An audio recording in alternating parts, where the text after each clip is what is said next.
All right, everyone, let's get started. Welcome, everyone, and thank you for joining us tonight. My name is Neha Sundar, and I am a library assistant for San Mateo County Libraries. I'm excited to be here today with Chia and Shane Stanbridge, James Beard nominated chefs and authors of the cookbook Linelands Cafe Authentic, Not Traditional. Before we begin, I have a few reminders. Later this month, on Thursday, March 19th at 4 p.m., the Atherton Library will host a talk with Meg Donahue, author of The Memory Gardener. You can find out more about this and other upcoming events at smcl.org. As for tonight's logistics, your microphone and video will be turned off, but please feel free to use the chat and submit your questions in the Zoom Q&A, which you can find in your navigation bar at the bottom of the screen. For those who'd like to access live closed captions for this event, click on CC, then show subtitle. Finally, those of you in attendance are automatically entered into our raffle for your very own free copy of Line Dance Cafe Authentic Not Traditional. Please make sure your Zoom name matches the name that you've registered with. We will notify winners by email within a week, and then you'll be invited to pick up your book at your local SMCL branch. So you must be able to pick them up at one of our locations. And now, I'm happy to welcome Chia and Shane Stanbridge of Line Dance Cafe. Line Dance Cafe is known for their uniquely bold, flavor-packed, authentic, not traditional meatless cuisine, marrying James Beard semifinalist Chia and Shane Stanbridge's combined Chinese, Singaporean, and Italian heritages with a fresh farm-to-table approach. Since closing their Michelin-recognized restaurant, described as revolutionary at its peak, the chefs just released their long-awaited first cookbook featuring over 115 recipes and are preparing to relocate to CY's native Singapore.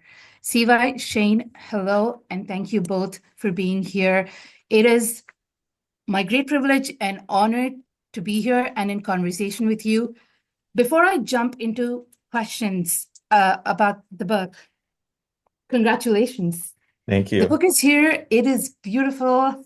Love the color, love everything about this.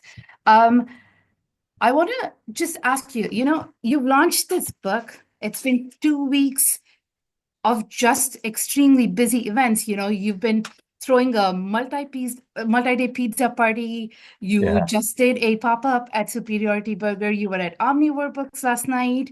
You've been doing book signings. It's been incredibly busy. How are you both doing?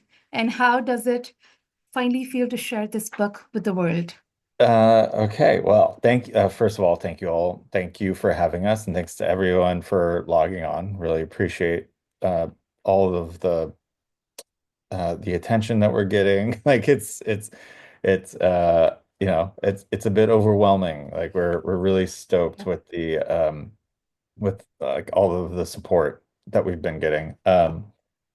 CY, as a result of a lot of the events that we've been doing, has unfortunately lost their voice, so they won't be chiming in verbally, but they'll be typing out notes, and I'll be either in the chat or I'll be reading them out as we go.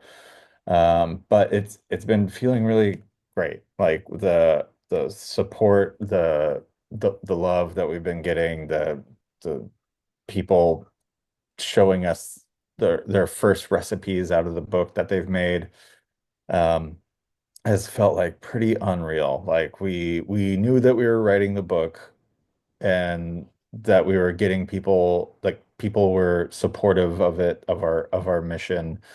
Um, and we didn't really anticipate exactly how many people would be interested in it and buy it and actually cook out of it. And like it feels really great when we hear from people that, like somebody told us the other day, they didn't know that they could cook like this.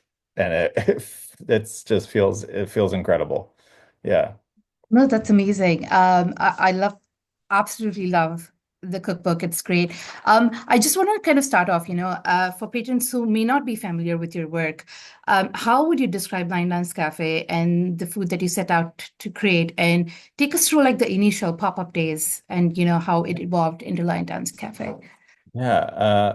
So yeah, we've been doing pop-ups since 2013. Like we started off just as like line cooks, just working at restaurants, and then realizing that if we put in like a significant, oh, by the way, we might get interrupted by one of our cats throughout the this whole thing. You never Love know. that. Yeah. But yeah, we've been doing pop-ups since 2013. We started off just like in our spare time, which we had very little of, just doing pop-ups at a local bar down the street, and we showed up with like a a toaster oven, a cooler, and a 4 foot folding table or something. We sold like four sandwiches. And then we came back again the next day and we sold 25 sandwiches or something. And that was that was in 2013. I already said that, yeah. And we realized like, oh, we can get like paid not like we can get paid not that much just working for ourselves instead of working for someone else. So we decided to just like start pursuing that. We were both already in the industry for a while, and we were just kind of ready to just put our own spin on something.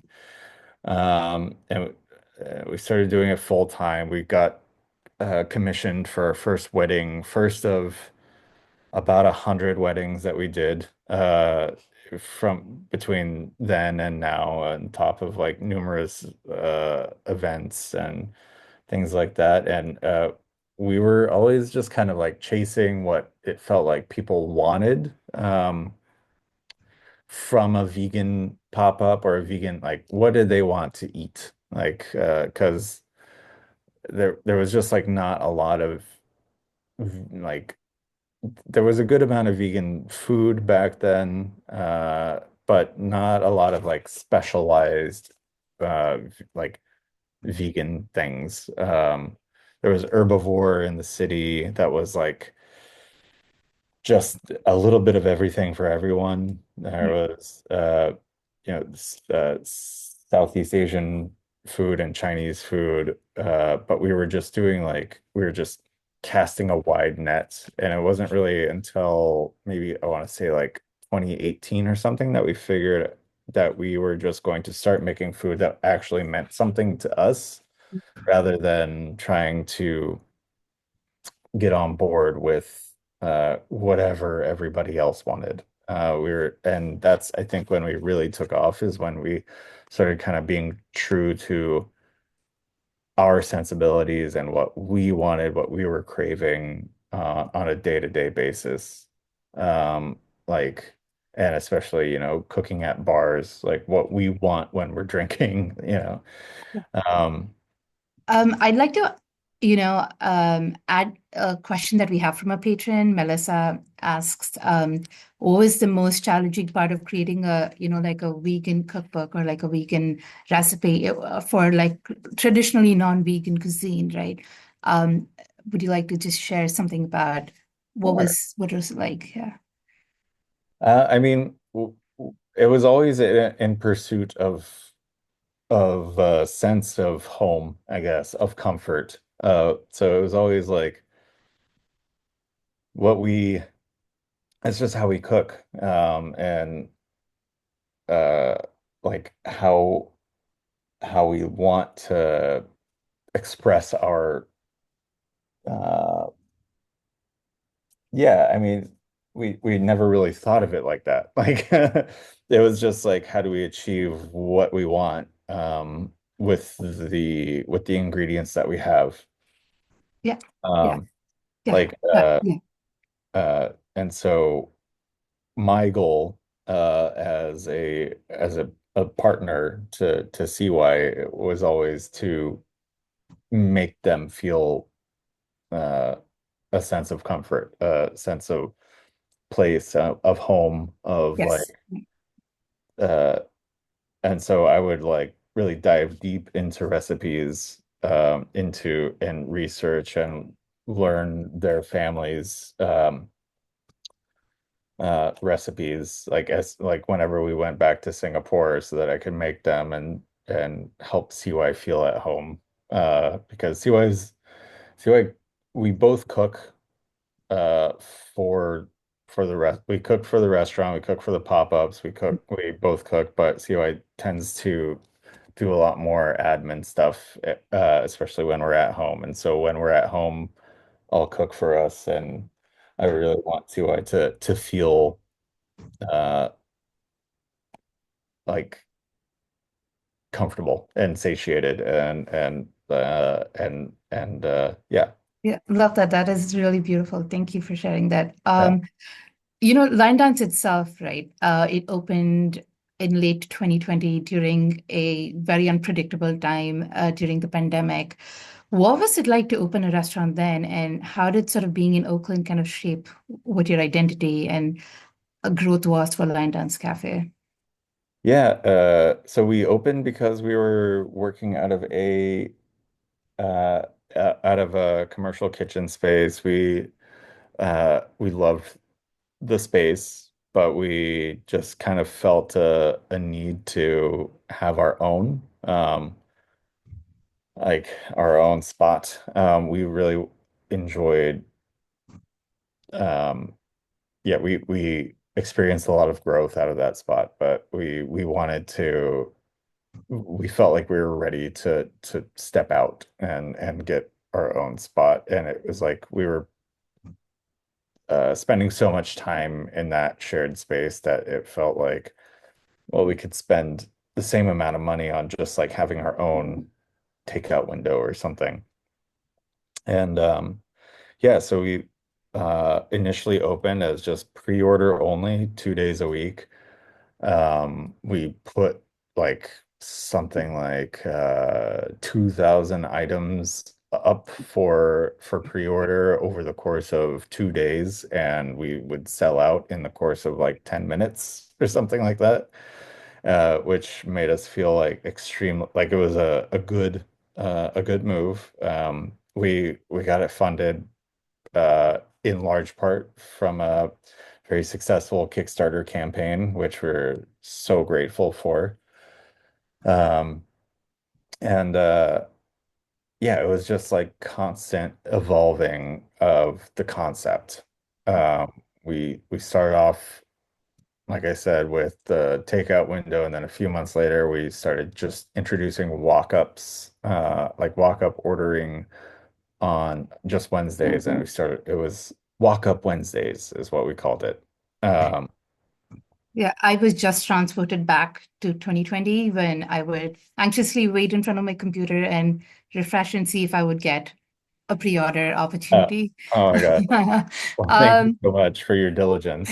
I mean, I would absolutely do anything for the shopping. I have expressed my love for that a lot. I'd love to talk a little bit about, you talk about the food that you create being authentic and not traditional. And, you sort of describe that as something that you cook from the heart rather than following any kind of strict rules. How does that philosophy kind of guide you, and your approach at Line Dance Cafe? Well, if I could, I'd like to read from the book how we Oh sort of yeah, find I that. love that. Yeah. Yeah. Um, so I'll just read the first few paragraphs. I'm going to start here. Yeah. So, as cooks fueled by tuchu and Italian family recipes, Singaporean hawker favorites, and other food memories, we are often confronted with the question of authenticity and with it, inauthenticity. In our experience, this term is frequently weaponized against brown and/or immigrant-owned food businesses. This is especially harmful when it comes from others of the same background. This doesn't taste just like my mom's, so it's not authentic. But maybe it tastes just like their mom's. Or back home, this only costs cents. But how much does this expertly made, extremely labor-intensive dish cost to make here? Nobody asked that question. Instead of uplifting one another and acting in solidarity, celebrating that a precious taste of home is being offered to us right where we are, We hold each other to impossible standards rooted in classism and racism, ignoring context, unfazed by the hypocrisy and contradiction of putting our own foods on a nostalgia-shrouded pedestal while being the most guilty of undervaluing it, along with the humans, our peers, who are behind it. Authenticity, when used that way, is subjective, arbitrary, and harmful. We embrace the definition that makes it synonymous with genuine, sincerity of intention, real, honest. Our cuisine is true to us. We source the ingredients for it with integrity, cook it with sincerity, pouring all of ourselves into it, and place it in front of you with honesty and vulnerability.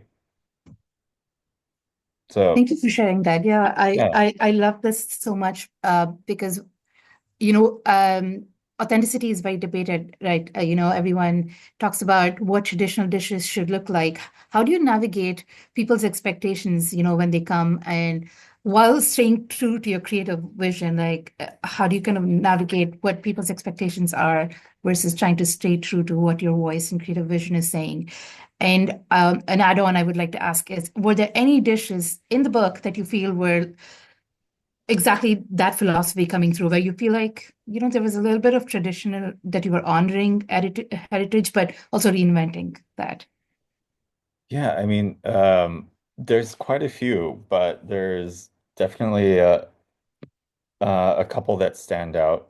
Um, like to me, uh, the Kojo e Pepe for me, like as like Italians being perceived as like so stern with their with what they accept as food. Like I mean Yeah. my great uncles who are all Italian American restaurateurs, they have the unfortunate outlook of if it's not Italian, it's not food.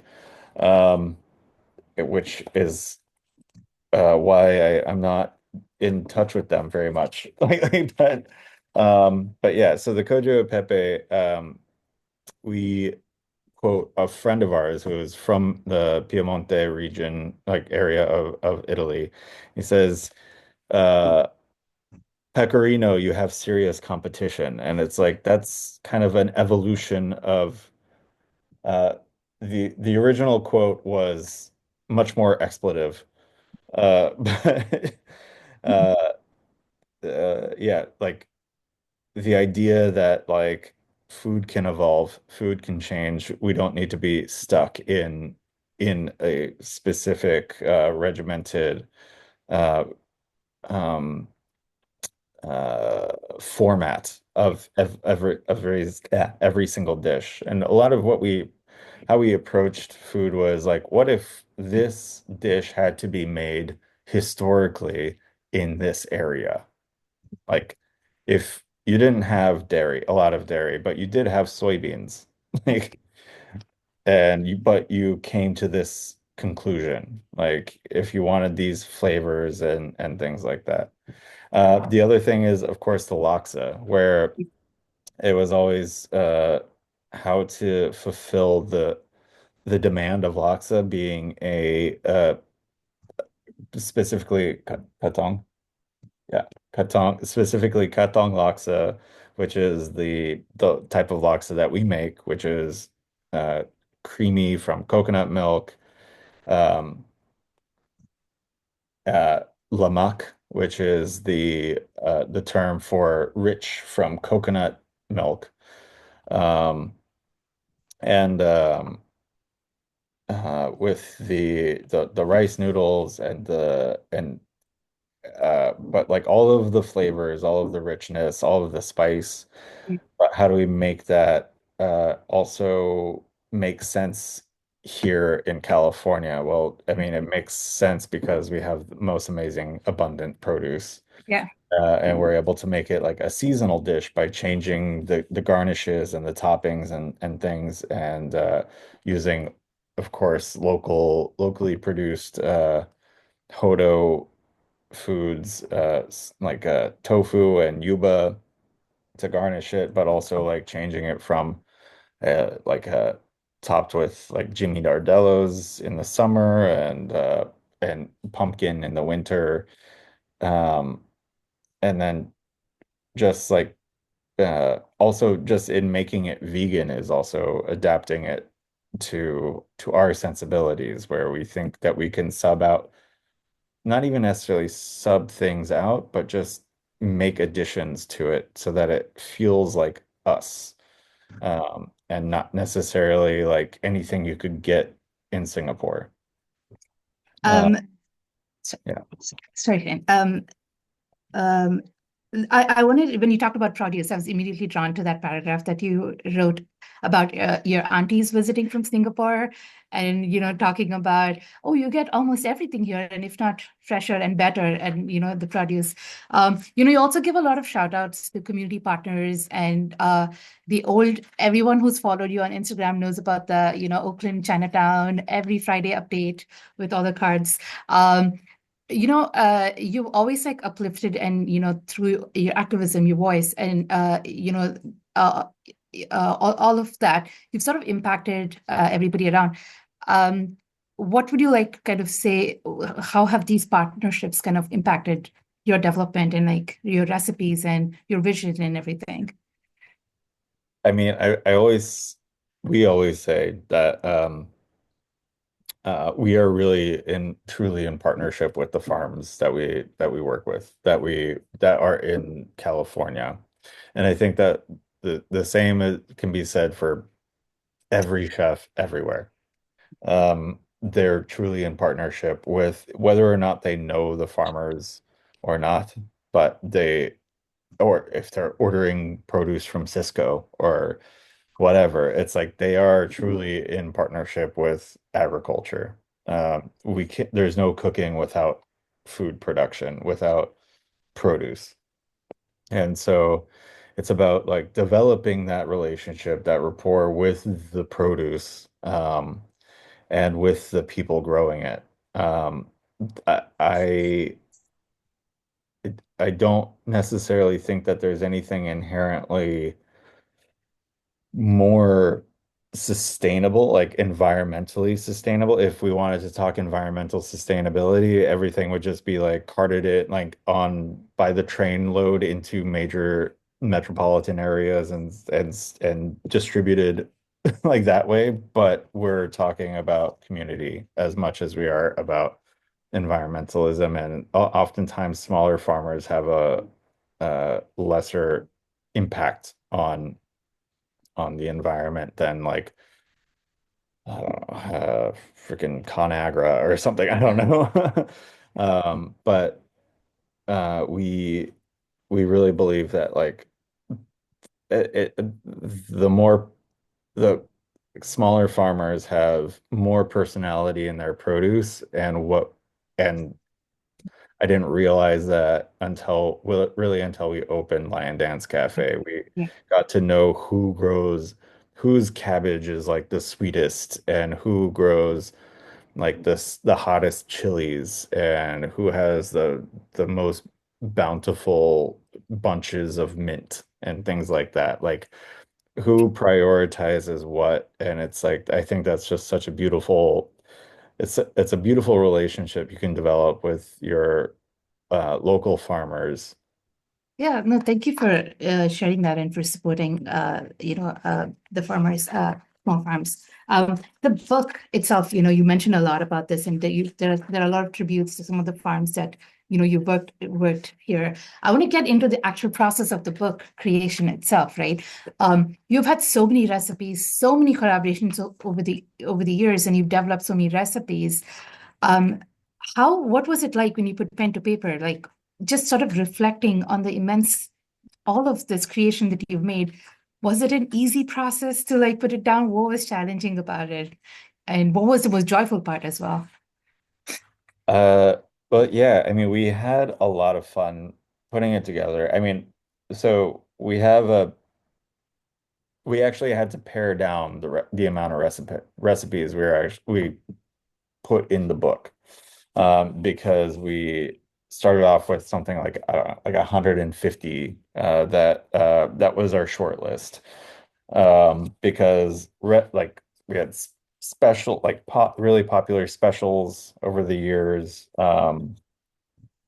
and variations on different dishes over the years. We just wanted to put everything in there, but it came down to what was the most tested um, by our cooks, so that we could then, like while we were open, so that we could then kind of refine them. So we were coming up with almost like I'd say 99 there was only like a couple dishes that made it on the menu that weren't like solely our creation. Um, but we wanted to uh yeah, just like put all of the special cards on there, but we didn't. We sorry, I'm reading a note from yeah. So we really wanted to focus on like a broad variety of dishes, our and customer favorites, and what we thought would be replicable for people. And we took everything and we scaled it down. We only cooked with like metric weight units. Um, at the restaurant. And so scaling down and converting to volumetric was probably one of the biggest obstacles that we had while making the book. Um, and then and then we tested every recipe on like kind of home cooking equipment. Um, Was it, oh, sorry, Shane, I didn't mean to interrupt. no, go ahead, go ahead. I don't know. I was just going to ask, was there like an overflow of messages in your DM saying this recipe has to make it into the cookbook? Please, Yeah. please put this in. When I heard that the cookbook was coming out, for me in my head, I was like, I want the mushroom goreng there. I want the xiaobing, if possible, all of them, all the Yes. variations of it, the Fresno sambal, the Yeah. pandan nancha, right? So all of so when I actually got the book and I saw, I was so excited to see that the xiaobing that I love is actually there, in it. Yeah. So just a question in terms of the process. It's like from the time you conceived this idea till you went to, how long was that entire process like, from writing to publishing? Uh, we started not long after we closed. Everything, I mean, things like the shopping or and the nuggets and the mushroom goreng, these were all sort of in progress in a way, from before we even opened the restaurant because we were just like and the laksa, like we were just kind of um like hammering out the kinks a long time before we even opened the restaurant. And then it wasn't until like maybe a year into the restaurant being open that the laksa actually settled on Hmm. one procedure. Yeah. The shopping at no point settled on one procedure. It was like it changed from week to week because uh it's not an immediate feedback kind of thing. So you kind of like you tweak it a little bit here and there, and it's also so weather dependent and stuff like that. But um, we made it. We had to just kind of keep it going and keep it good, and Yeah, so yeah, that sounds yeah, good. So that I want to talk about recipes. We develop recipes, but they're we're carrying memories, we're carrying our journeys, our identities, everything with us when we develop it. And there are moments of improvisation that lead to some recipes, right? And Shane, I'd like to start with you. Like, could you share that the little bit about the elote recipe? And you've carried that since you were 4 years old. And then also, how did you kind of translate that and make that into that iconic elote recipe, that line dance we know and love, and also yeah, see that the story about the hand injury that led yeah. to It was development of discovered. shelving, Yeah, right? I'd love yeah. for you to share that with We'll us. start with the elote for sure. Yeah. So I had a neighbor growing up when I was yeah, small child. Um, and he made the best corn. Like he made he always had like cookouts like next door and everything, and he was uh he was a cowboy, like in the realist sense. He was like he worked on a ranch.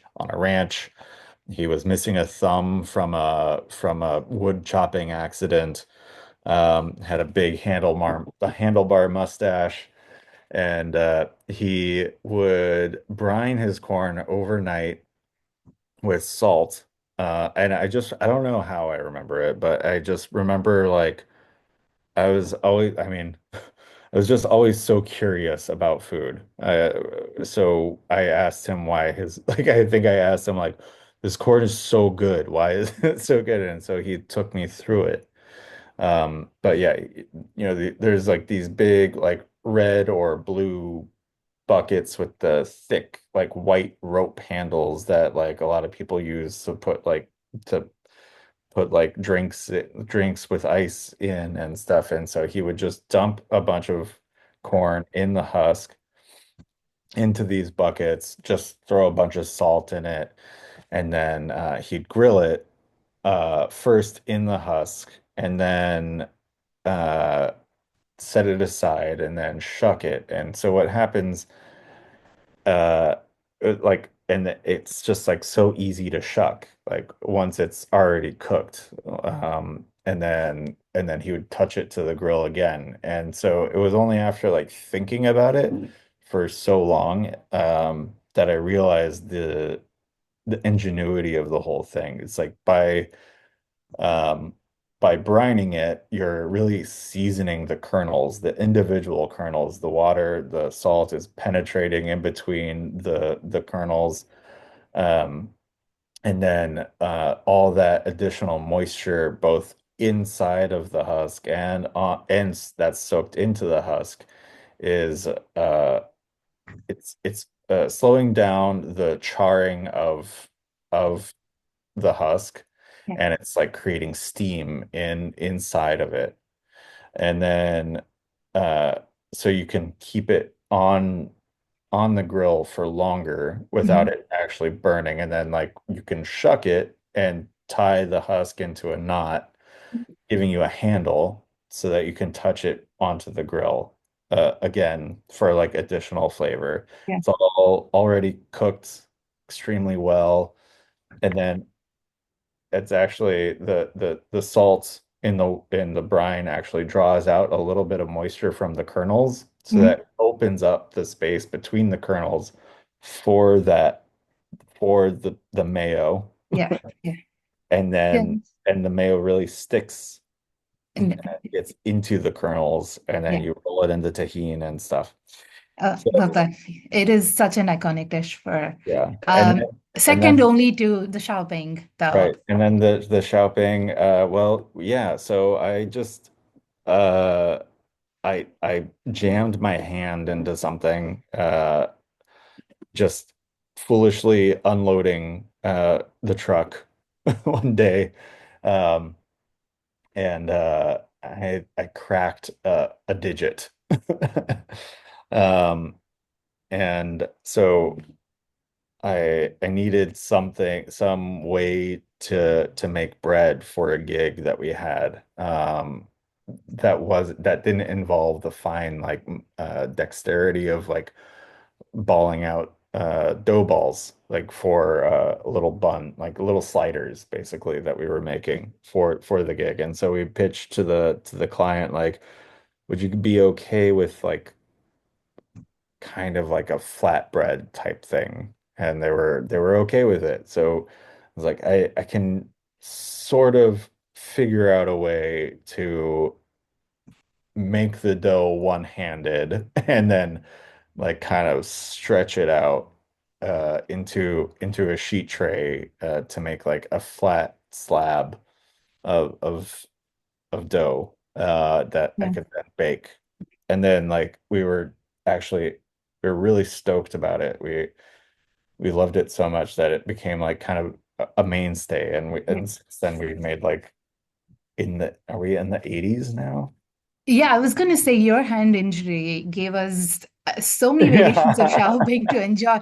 We had, what's the number? Like, are we at 80 versions, over 80 Yeah, versions of this something like eight. iconic loved dish at Lion Dance? And all Xiaobing sandwich lovers unite in the comments, put in your favorite memories there. But I really want to ask, like, how did you go about this really difficult decision of deciding which Xiaobing should make it into the book? And also, are we ever going to get the full release with all of them at some Oh point? man, like just the Xiaobing book, maybe. But we definitely uh uh yeah, some were really one-offs, but some were sort of variations on previous ideas. Like especially the char siu seitan, we kind of had we had a lot of different variations on like char siu, cucumber, whether we changed the sauce from like a sesame paste or mustard based sauce, which I think the char siu seitan shopping is like the that page is one of my favorite photos. I don't know if it's not showing up. But anyways, it's one of my favorite photos in the book. It's on page 230. Um and yeah, I mean it Yeah, was a hard that's decision. It was very like, much. yeah, thank you. It was like choosing your favorite child in a way. Like um we really enjoyed the process um of picking of picking the Mhm. sandwich and like making Right. the hard decisions. But yeah, some of it was like our personal favorites, and then some of it was also just like which felt the most significant, Yeah. like the number seven, which is, you know, the one we say the one Soleil liked. Oh yeah, the best sandwich in the Bay Area is vegan, and a Yeah, 100% rightly so. yeah. 100% agree with that. And actually, somebody made it recently out of the book. Yeah. The bread looked amazing, and the sandwich, like the Yeah. tofu looked amazing. It looked perfect. Yeah. They really knocked it out, and that was actually such a cool feeling. Was that they, yeah, like Yeah. made it looks like they made like I would want to eat that. I would go to their party and eat that. I want to make sure that I have get in a few more questions before Yeah. we go to the Q&A. Um, I want to say that I made the pandan nanja last week. I absolutely loved it, and what I love about it is I was easily able to recreate the recipe. But a lot of the reason why I was able to do that is because throughout the book you've like mentioned exactly what is to be made ahead and what is to be kept ahead, sort of like mise en place. Um, and then what are some of the things that you sort of gather and keep? Do you think that approach is what makes this book, easy for home cooks? And if they follow that, that's something that'll just make everything easy. I mean, that's what we were hoping for. We really wanted to make it. CY is an exceptional planner. I am 100% not. So uh, I think that is something that makes the book uh, approachable, is that like CY anticipates a lot. And it's like it also comes from like years of training people, where we know where the blind spots can be. I feel like we know what can be neglected and what can be forgotten Yeah, when planning out like how you're going to make a recipe. yeah, Um, so we tried to do our best to like really anticipate like what um, somebody who's approaching mm, a recipe from zero, like what guidance they would need. yeah, And then we really tried to give both like time time cues, visual cues, some even auditory cues. So like yeah, I think just reading the recipes. Um, sorry, I'm reading CY's note.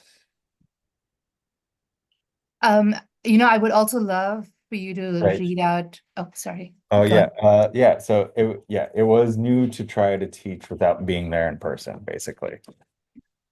Yeah, Um, I'd love for you to share. You said one of the warmest pieces of compliments and feedbacks you received in your book was by artist Frankie Tan.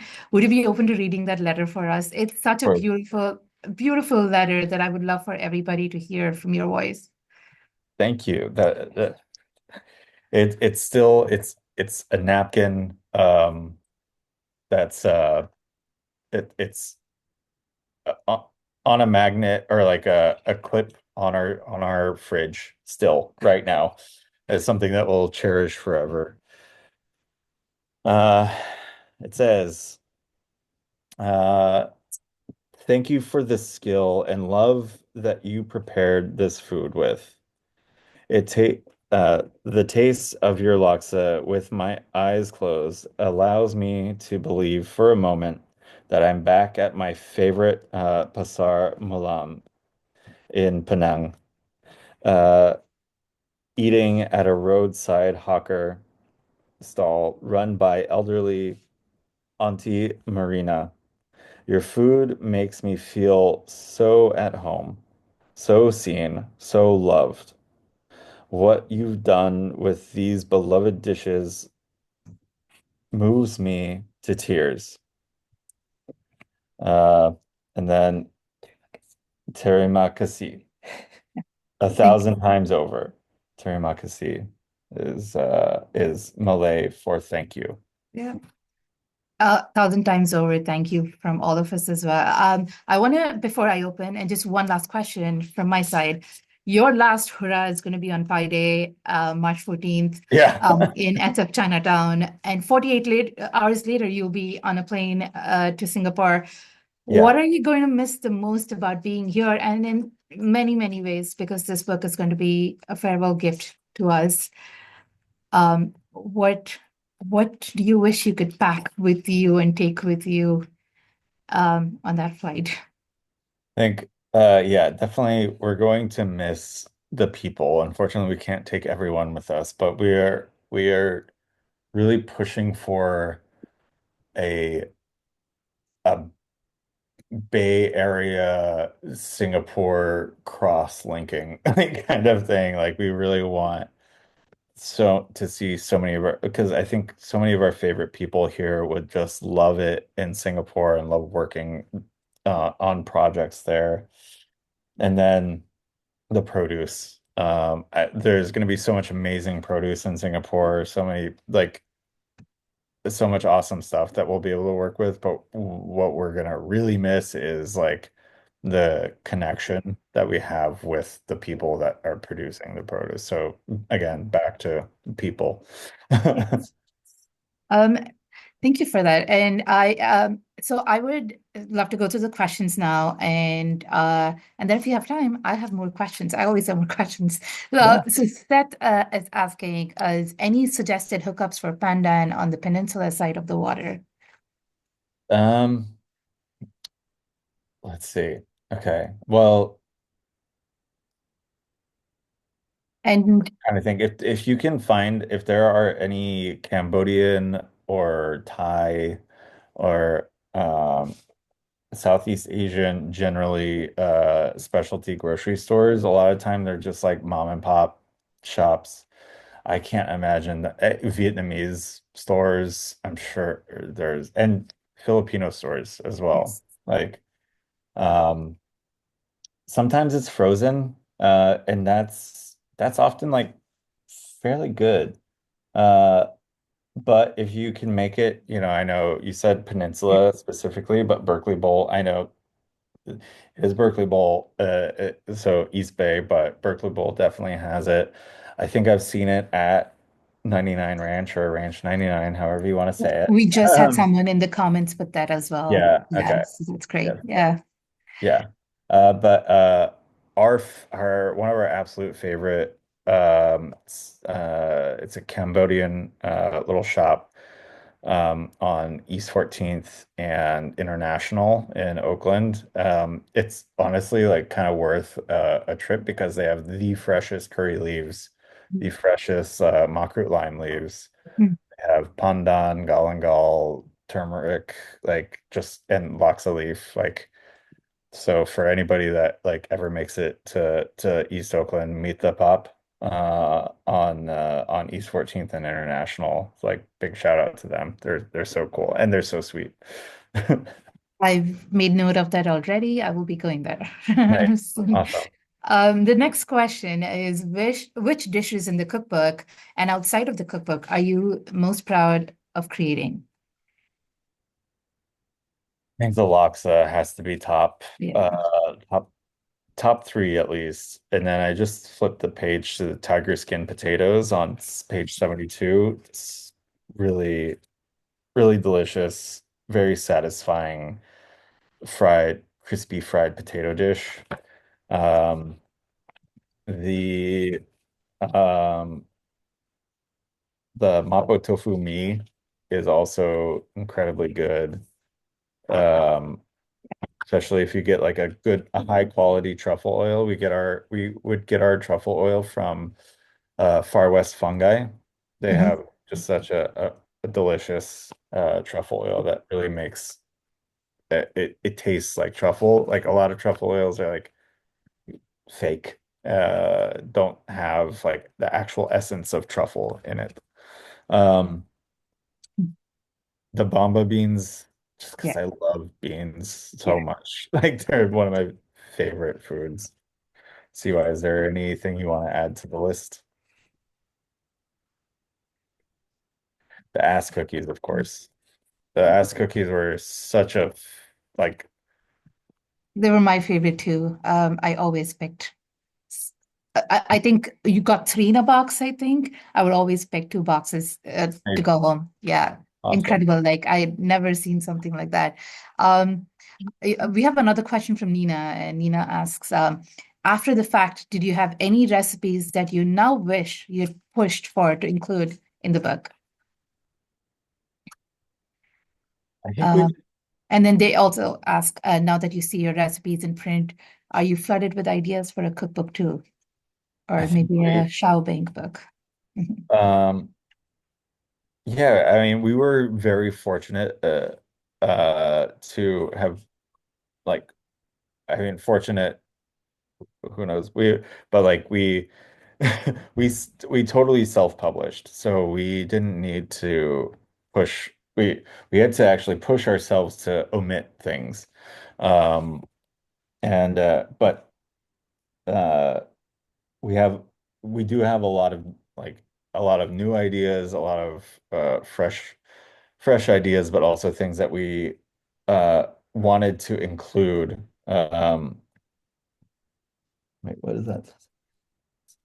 Yes, we have a lot of ideas for more books, like you were saying, touching on earlier, like maybe just a sandwich book. Who knows? We have But someone in the comments who said the future Xiaobing book should be called Xiaobook. nice. So there's an idea for you. Yes, awesome.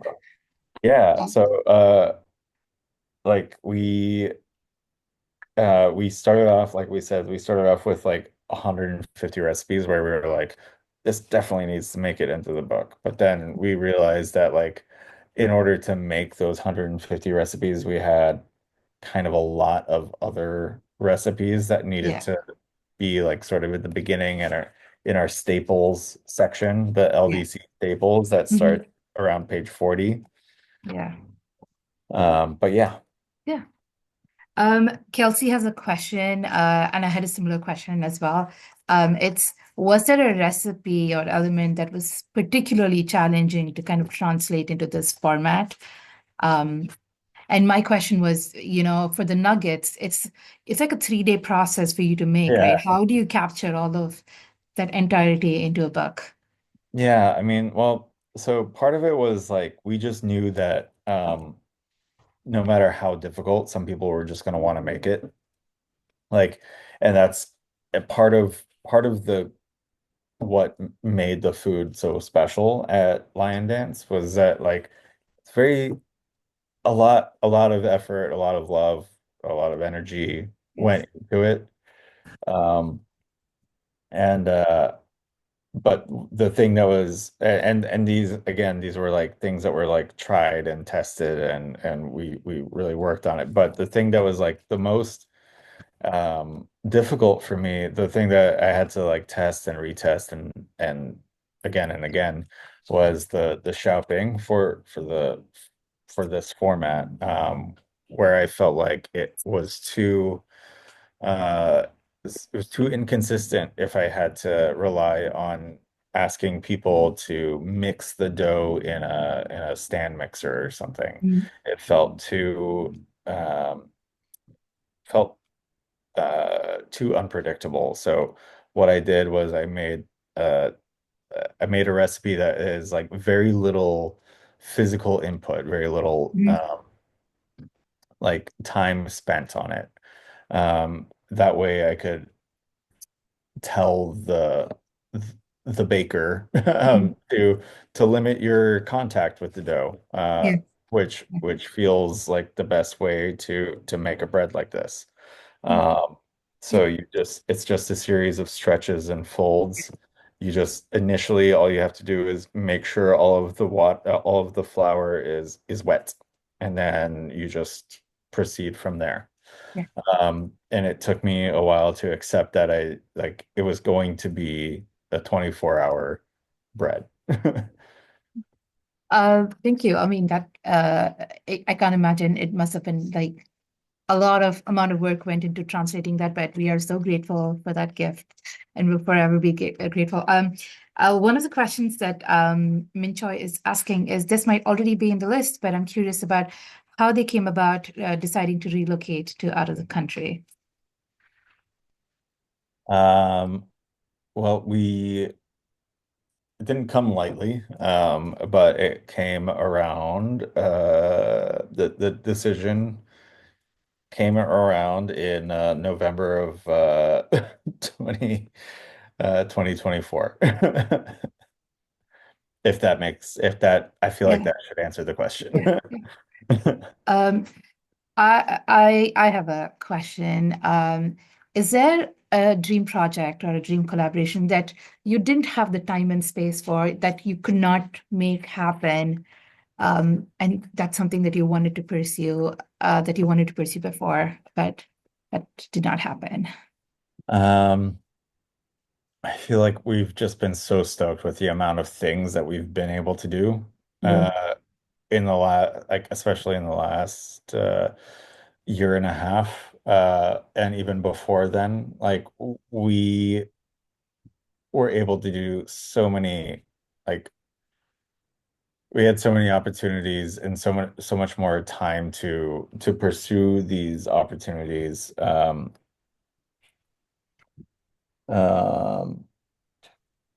Oh yeah, like we collaborated on like a couple chocolates with an artisan chocolate maker. We made a beer, we made a cookbook. Um we we worked on a menu for a bar. Yeah. Um like and we've been out to Superiority Burger twice to Yeah.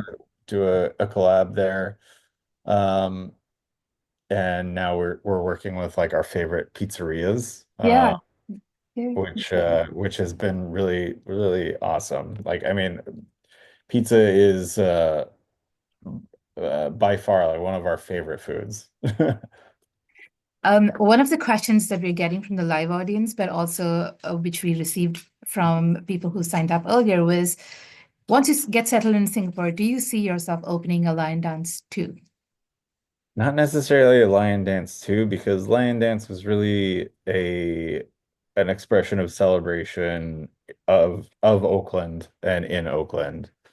Um, is very specific to this place, and so we wouldn't want to dilute the identity of the place that we had here. We always want to associate Lion Dance Cafe with Oakland and the Bay. But there will be some project in Singapore. We are not sure what yet, whether it's just it may be publishing, it may be a restaurant. We're not sure yet. Yeah. But Yeah. it'll be food oriented. We'll keep cooking no matter what. Yeah. I think one of the comments also that I saw was that everyone's saying that they will miss you, which is what everyone's feeling. One of the questions is I think about this because you published the salt, pepper, and tofu on Oaktown Spice Shop, the recipe, and you say it was one of those things that regulars knew about, but that never necessarily like was out there on the like menu as a popular.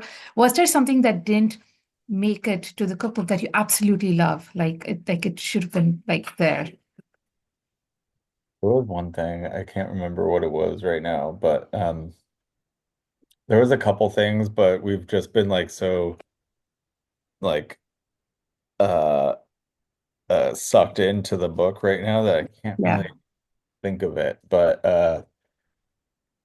um the salt and pepper tofu was really something that I made for staff meal a lot.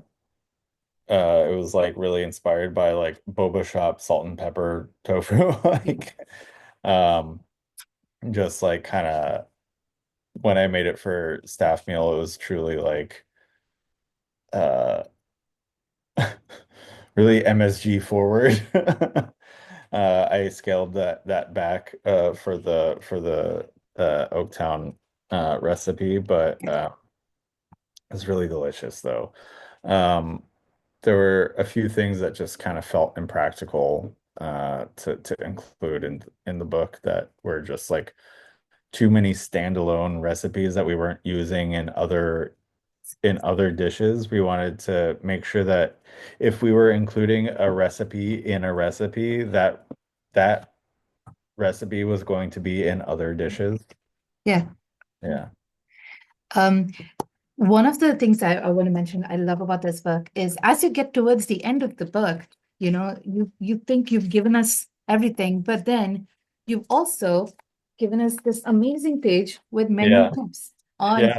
are you On planning a romantic dinner? Are you planning, a yeah. birthday party? What can you cook and do? It's like the gift that keeps on giving. You go through the whole book, but at the end, there is still some more.